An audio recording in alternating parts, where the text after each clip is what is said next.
warahmatullahi wabarakatuh. Perkenalkan, kami dari kelompok 6 akan membahas materi mengenai aspek epistemologi pendidikan. Adapun anggota kelompok kami yang pertama ada Saudari Fahima, yang kedua ada Saudari Selviana, dan yang terakhir ada Saudari Sri Midaryana. Nah, pada kali ini kami akan membahas dua topik pembahasan. Yang pertama yaitu ada objek pendidikan, dan yang kedua ada metode pendidikan. Nah, langsung saja, objek ilmu pengetahuan atau objek ilmu pendidikan itu dibagi menjadi dua objek. Yang pertama yaitu ada objek materi, dan yang kedua ada objek formal. Objek materi ini dimaksudkan yakni manusia dalam berbagai perwujudannya. Artinya, manusia siapapun dalam kondisi bagaimanapun yang ada di mana dan kapanpun itu pasti merupakan objek dari pendidikan. Dan yang kedua ada objek formal. Objek formal ini secara epistemologi adalah manusia menurut segi potensi intelektualnya.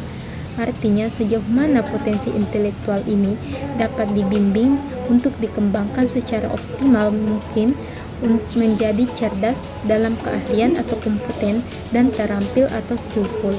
Nah, dengan kecerdasan ini diharapkan dapat secara dinamis menggerakkan kehidupan masyarakat atau manusia ke arah yang lebih maju lagi. Nah, hal inilah yang menjadi ruang lingkup atau tujuan khusus dari epistemologi pendidikan. Oleh sebab itu, pendidikan harus diproses menurut perencanaan yang jelas dan pastinya dapat dikerjakan. Perencanaan itu berisi tentang sebuah paket materi pendidikan untuk dapat dididik dan diajarkan secara intensif, efektif, dan efisien. Untuk kepentingan itu, maka suatu model administrasi dan manajemen pendidikan merupakan hal-hal penting yang perlu untuk dilakukan. Nah, menurut objek formanya, materi pendidikan atau kurikulum menjadi persoalan sentral. Persoalannya adalah materi yang bagaimana. Nah, sesudah barang tentu materi yang sesuai dengan sasaran khusus epistemologi pendidikan, yakni yang mampu untuk mengembangkan keahlian dan keterampilan hidup. Secara epistemologi, dalam rangka menyusun materi pendidikan, eksistensi di mana pendidikan sekolah diselenggarakan seharusnya menjadi pertimbangan utama. Hal inilah yang disebut dengan kurikulum berbasis lingkungan. Baik, sebelumnya perkenalkan, saya atas nama Fahima ingin melanjutkan materi dari rekan saya. Nah, materi berikutnya yaitu ada lapisan lingkungan institusi pendidikan. Terdiri atas 4, yaitu lingkungan dekat, lingkungan menengah, nasional, dan lingkungan global. Nah, pada lapisan pertama ini yaitu lingkungan dekat, mencakup wilayah tingkat 2 kabupaten yang menurut referensi geografis dan geopolitik Indonesia. Daerah lingkungan pertama ini, baik itu aspek sosial maupun alamnya, pasti mempunyai spesifikasi yaitu sosial budaya dan sifat lingkungan alam dan jenis potensi sumber dayanya. Corak khusus sosial, budaya, dan potensi lingkungan alam dan sumber dayanya itu perlu dikonversi menjadi materi pendidikan dalam bentuk kurikulum yang dapat diorganisir sampai pada jenjang pendidikan dasar, yaitu dari SD hingga SMP. Nah, dengan organisasi materi ini diharapkan bisa menghasilkan luaran yang mampu hidup secara kreatif di lingkungan daerahnya sendiri. Nah, yang berikutnya yaitu lingkungan menengah. Nah, lapisan kedua ini berupa lingkungan menengah mencakup wilayah daerah tingkat 1 provinsi. Nah, pada daerah lingkungan lapisan kedua ini, sifat sosial budaya, lingkungan alam dan sumber dayanya itu berada di dalam potensi yang cenderung heterogen. Nah, dalam rangka mengkonversi potensi lingkungan heterogen menjadi kurikulum, itu diperlukan kecermatan analisis dan sintesis untuk mendapatkan materi yang representatif mencerminkan potensi daerah bersangkutan yang untuk kemudian dapat diimplementasikan.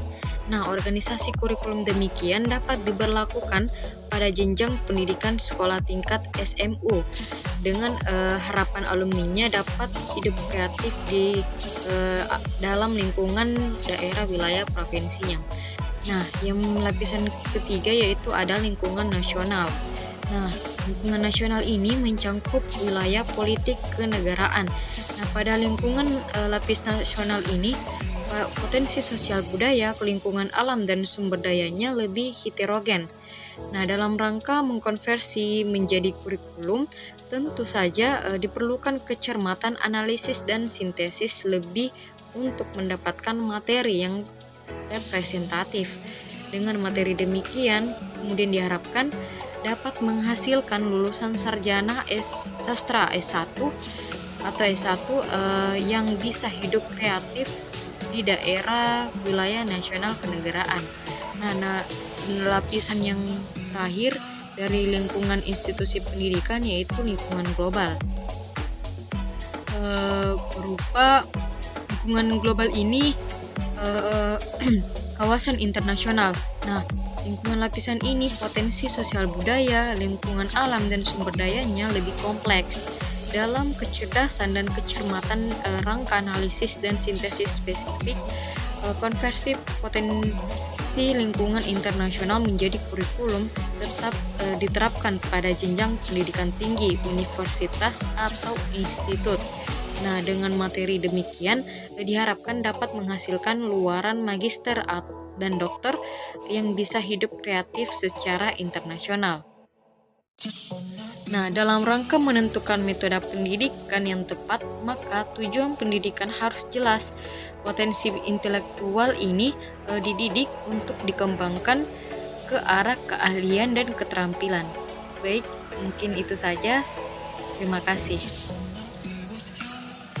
Baik, Assalamualaikum warahmatullahi wabarakatuh. Perkenalkan, nama saya Selviana. Baiklah, saya akan melanjutkan pembacaan materinya. Cara pemanfaatan bakat dan siapa yang bertanggung jawab. Mengetahui bakat yang ada di dalam dan peserta didik, orang tua adalah tanggung jawab utama. Sejak melahirkan, orang tua secara cermat terus-menerus mengamati dinamika tingkah laku anak-anaknya. Yang kedua, sekolah bertanggung jawab dalam hal metode pendidikan bakat yang ada pada peserta didik. Sekolah perlu mengembangkan secara terus-menerus efektivitas kegiatan belajar dengan sistem manajemen. Sasarannya adalah menemukan titik-titik lemah yang ada pada peserta didik.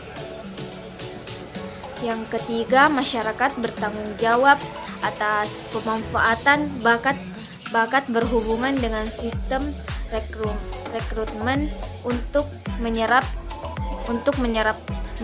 habis bakat terdidik ke dalam setiap bidang kegiatan masyarakat.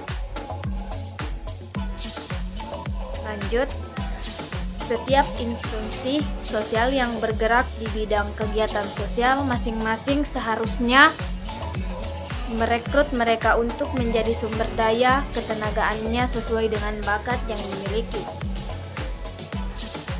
Menempatkan orang di suatu profesi sesuai dengan bakat dan kompetensi serta keterampilannya. Mungkin itu saja yang bisa saya sampaikan.